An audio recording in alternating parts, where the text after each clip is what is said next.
That was a great win the other night in Tempe, Arizona against Arizona State. Keyshawn Hall obviously going off for 40 points. Just kind of reflect on that game and what you liked about your team. Well, I thought it was a great game, a great environment. I thought our guys came prepared. And, what was impressive about Keyshawn was how he let the game come to him, and he was able to accomplish that. I mean, he's, like I said, a three-level scorer. I think you saw his full arsenal of the things he's capable of doing. And not only did he do that, but he was making his teammates better with the way he played on both sides of the basketball. So I was really proud of him and all of our guys. I thought it was a great team win. I thought Keyshawn, led the charge by setting the tone early. Coach, to elaborate more on Keyshawn Hall, this isn't the first time we've seen this performance, but in this extent, yes. In the first half, a few weeks ago, we saw him have a perfect shooting half, and then prior, he's been the leading scorer for the Knights this season. So what have you seen out of him? Did you see this when recruiting him? We were hopeful that he would provide this type of play for us because we were looking for someone to help us score the basketball, and he's done that. He's come in, he's been willing to listen and learn exactly what we want. So he's coachable, and by doing so, I think he's been terrific for us. And his best basketball, I think, is still ahead of him. As he's continued to learn our system and learn me as his coach, I think he's only continued to improve. But he's been really good for us. Our guys have been able to play off of him because of his ability to score the basketball. I think he's made guys around him better. Coach, obviously Keyshawn was the catalyst for your offense the other night, but you got big performances from JJ and Darius as well. How important was their court presence when Keyshawn was out with the foul trouble? Well, let me just state right here. I mean, Darius Johnson has been amazing for us all year long. His presence on the court, his floor leadership as a senior point guard, has really helped us in a number of ways. His leadership with his own players, his poise and his composure, man, down the stretch of basketball games is something that I think I can't overstate. I mean, he's been very, very good for us in that area. And of course, having a guy like JJ who really responded, really stepped up on the road for us, and we needed that. We needed someone to give us a spark coming in the game, and he was that guy. He came in, he gave us great energy defensively, and he made some really good plays for us offensively as well. So I'm super excited about his overall upside. I always have been. I think his best basketball is in front of him. But you can see the potential, some nights when he gets on the floor, he's just different with his length, his mobility, his skill set. And so I'm excited to see how he continues to grow and develop as the season progresses as well. Johnny, you were without Mustafa. What's his status, I guess, going into Saturday's game? You're without Jalen as well. What's his status? And then overall health, I know there's been a flu bug going around for a lot of different areas. Are you guys healthy going into Saturday's game? Yeah, I think everyone's battling something. It's a great question. Everyone's battling. With Mustafa, he's still day to day. Hopefully, he's recovering and he'll be able to help us. But that's part of it, as you know. And with the team, the same thing. You got guys.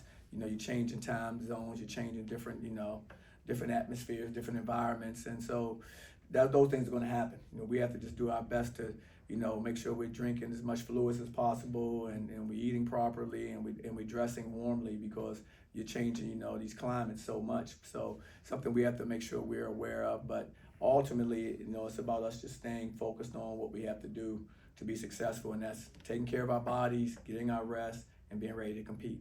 Jalen? And Jalen, I'm sorry. And Jalen's still day-to-day also, still day-to-day. Not sure of his overall status. We'll just have to wait and see. But of course, as I said before, he wants to be out there. It's one of those things that's just lingered and it's made it very difficult. Defensively, you guys are at the bottom of the league in terms of points per game allowed, and teams are shooting about 49% since the start of conference play. So looking back at the last 5 games, so what sort of tendencies are you trying to get the group to focus on the other end of the floor, and especially against a team like Houston where the points are going to be at a premium? Well, we have to understand the importance of how we have to guard. I mean, this is the first team I think I've had during this time of the year where we're at the bottom defensively. I've never been near there, defensively. And so we have to continue to get better. Now, to their credit, we've still found ways to be competitive, still found ways to win. What we have to do is we have to shore up our defense, make it a little tighter at what we do, and execute it better. And that's what we're going to work on. So it's our job to make sure we're working on things to help us execute our defense better, to make sure that we are focused on the things that we have to be focused on and to slow teams down. But again, this league is full of terrific players and great coaches, and so it's always going to be a challenge, but we have got to meet that challenge and become better at, the areas that we know we can improve on defensively. Coach, looking ahead to Saturday, have you been able to take a look at Houston at all, and what have you seen from them if you have? I haven't had a chance to really study Houston too much, because we're just getting back. But the thing that we have to do is we have to make sure that we come with the right mindset, to compete. They're a great program. Historically, they've been a top 15, top 20 program in recent history under Coach Sampson. They've done an amazing job. So we know the type of challenges that they pose. We have to come out with the mindset that we have to be competitive for 40 minutes. They're not a team that's ever going to beat themselves. You're going to have to, you're going to have to win the game by just playing really good basketball for 40 minutes and being strong with the basketball. Coming off a big road win that you guys just had, how can you use that momentum against a top 10 team coming into the division financial? Well, the thing we have to have in addition financial, we have to have what we've had all season long, and that's our fans, our crowd. I mean, going out on the road and being in some of these hostile environments, the thing I've noticed is our environment is as good as anybody's environment. We got a great atmosphere here. Our student section has been amazing for years now, and our fans and our supporters are coming in now as well. And so that makes our environment, just so we know, here in Orlando, one of the best, basketball environments in the country, in our conference. And that's what I've seen so far being out on the road. So it starts there. And then for us, when we get out there on the floor, we need to make sure we execute the game plan. We need to make sure that we stay locked in and focused on the things that we have to do to be successful. Because a team like Houston, that comes in and they've been very successful, they make you pay for any of your mistakes. So you have to be a team that minimizes your mistakes to be successful. You talked about Mustafa being day-to-day still. Obviously, Rokas and Benny came in, gave you some good offense against Arizona State. How do you elevate their game maybe defensively? Obviously, they did struggle a little bit in the post. Well, we need to make sure we continue to be active defensively. We need to understand the game plan, and we need to execute. And then part of it is when you have that many new guys and some very young guys, as far as young, either like Mustafa age-wise, and then young like Benny as far as experience and actually playing, minutes in college. Those guys are learning as they go. So it's a process. They played, 14 to 15 games, I think, thus far, maybe 16 games. And they're learning. I think they're going to continue to get better. But each time they face an opponent, there's always a different challenge that you kind of grow through. And eventually, all those challenges would be seen, and then the experience kick in, and they know exactly what to expect. So I think as we're playing and competing against the caliber teams we're competing, they're going to continue to get better in those situations, and that's going to make us a better team. I know it's ancient history at this point, but the home loss to Kansas obviously was a huge opportunity for you guys on your home floor. How hungry is this team to get another signature home victory, and you got a great opportunity against Houston? No, absolutely. We're always looking at trying to just go 1-0, against all of our opponents in this league. We're trying to find ways to win. And so for us, that's what we're focused on. We have opportunities, like an opportunity with, a really good Houston team coming in. And we have to prepare for it like that. And our guys understand that. And we have to protect our home court. The bottom line, the teams in this conference that are going to be the most successful are going to protect their home court. And we have to understand the importance of protecting ours. And so that's something that, we talk about as a team, we talk about as a staff, the ability to have our crowd, our support, everyone around us understand, hey, we need to make sure when teams come in here that we put a good performance together. Coach, I want to talk about the team's mindset during crunch time. We've seen a couple of times during this season when it comes late into the game, there's some high IQ plays being made, whether it's by Darius Johnson getting into the paint, creating contact, or even J.J. Taylor getting a late block last night. What have you seen from this team during this late game situations? Like I said, they're composed. And I mean, a lot of times you're in late game situations, guys can get a little frenetic, they can get sped up, and then they don't really read the plays as well as they need to. This team, I think Darius has done a great job. I think his being steady on the floor and giving that kind of leadership, I think Keyshawn has done the same thing. It kind of anchors our guys, and therefore, they can play with more composure down the stretch of games and make the plays that are right in front of them. And that's what I've seen from this group. So the experience of like our backcourt, experience of like a Keyshawn, I think in addition has made it where we can, play off those guys and kind of know what we want. They know what I want and executing it well. Mikey Williams obviously missed the non-conference, the important kind of acclimation period that he would have had, not playing for the last 2 years. It was kind of trial by fire in these conference games, but he's playing more and more. He was able to get to the line. I know he was even hearing it from the opposing fans too the other night. How do you see him starting to improve now that he's getting more comfortable out there? Well, he's a young man that plays with a lot of poise. I mean, he has a lot of talent. Like I said earlier, he is just running his own race to be as successful as he can become. and the sky's the limit for him with that. And then it's a matter of understanding and learning our system, because he's been out so long, in and out of our system, that picking up some of the things that you normally would have picked up with the habits that you've done from the summer and the fall, he didn't get a lot of that. So he's learning on the go, and so his learning curve has really been sped up. But to his credit, he wants to do it. He's working very hard, and he's been contributing. And the more he contributes, I think the better we become, because he's a guy that can really help us as he continues to progress.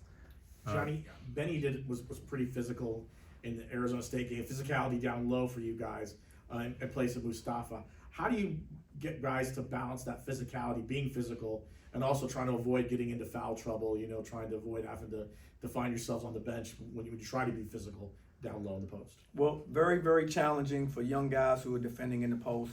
He's never had to do that as much at Syracuse. They played all zone. Yeah. And then he's mostly played, the four-man position, so he didn't deal with a lot of post players. So he is really learning on the job right now. And to his credit, he's getting better at it. What he needs to understand is discipline.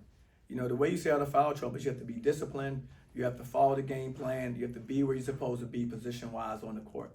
And when he picks up fouls sometimes, it's because typically he's not in the proper position. And that's where we're teaching, we're showing on tape, we're working on in our practices. And as he continues to pick that up, that'll become a better habit. That's why I say I'm excited about the overall potential of our improvement, because he's going to pick those things up. It's just he's having to do it for the first time. But like any young player, freshman, even though he's not young, the experience that he's gaining in practice every day in the games, it's going to pay off for us. He's going to get better at it, and we're going to be better defensively, in those areas. Kind of to piggyback off of Andrew's question about the team's performance in crunch time. Obviously, you guys came off a loss to Arizona. You were dealing with a ruckus crowd in Arizona State and a two-way threat in Jaden Quaintance, who was registering career numbers. How does it speak to the elevation of the team's poise and their growth to just continue to trade blows and continue to perform when it mattered most?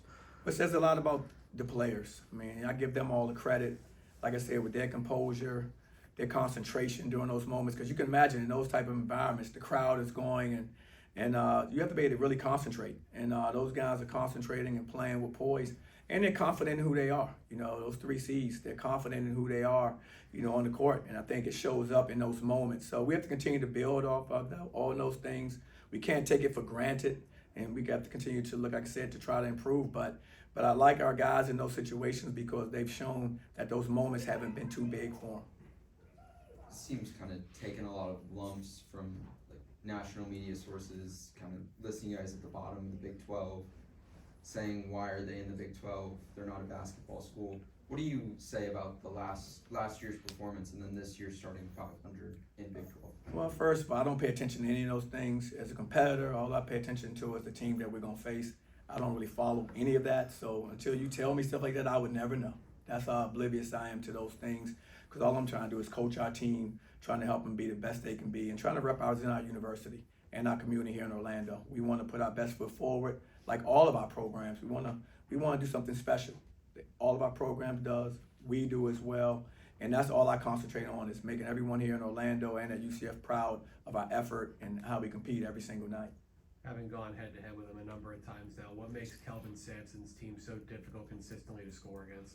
Well, first, he's a great coach, and second, they have a great culture. I mean, you look at their culture, and it starts defensively for them. They do a great job defensively. These guys play really hard for one another. These are things I see all the time. And with regards to them playing hard, you can tell when they're out there, they're very, very connected. They're very connected at what they do. So these are some of the things that I see. And the only way you can stay as connected as they do is because you have continuity. You have consistency of guys being in your program. So he's been able to always keep some real good culture keepers, meaning some of his best players have always been there year after year. Now it's Roberts. Now it's Sharp. These are the juniors and seniors. He's been in this program the whole time. It's no different than with me with Darius Johnson, who we spoke about earlier. You have those pieces that are your culture keepers that are back, and they have multiple guys like that. Right now, we really don't have DJ because Jalen hadn't been able to play. They have multiple guys returning. So with that, those guys know the culture. They protect, they defend that culture, and that's why they're able to can still stay consistently, relevant, consistently stay in the top 10 as a program. Coach, you guys went 1-1 on this road trip. You battled against Arizona, and you beat Arizona State. What did you like out of this? What did you see out of this team during this road trip? Well, I thought we were very competitive. We came with, I think, a very good mindset. We knew it was going to be a challenging road trip, like they all are in the Big 12. Every single road game is incredible, and so we knew we had to come out with a real focus. And I thought our guys did. They came out with a focus. I thought they followed the game plan very well, and they gave us opportunities to win. And that's what you want to see. You want to see opportunities. I thought in both games, we had opportunities against two really good basketball teams. We came up short in one game. Arizona, a very, very good team, and then, of course, I thought we beat a very good basketball team in Arizona State, who has a lot of talent as well. So it's a function of just our guys being prepared, going out there and executing and playing hard. Overall, you guys are 3-2 in conference play. What's the mindset of the team right now? The mindset is we're looking to, take it one game at a time. That's our mindset. One game at a time. Who's the next game in front of us? And we're going to prepare diligently to be very competitive against that opponent. And so that happens to be Houston. So we want to make sure that we're geared up for them, and that's what we want to do. All set? Thank you.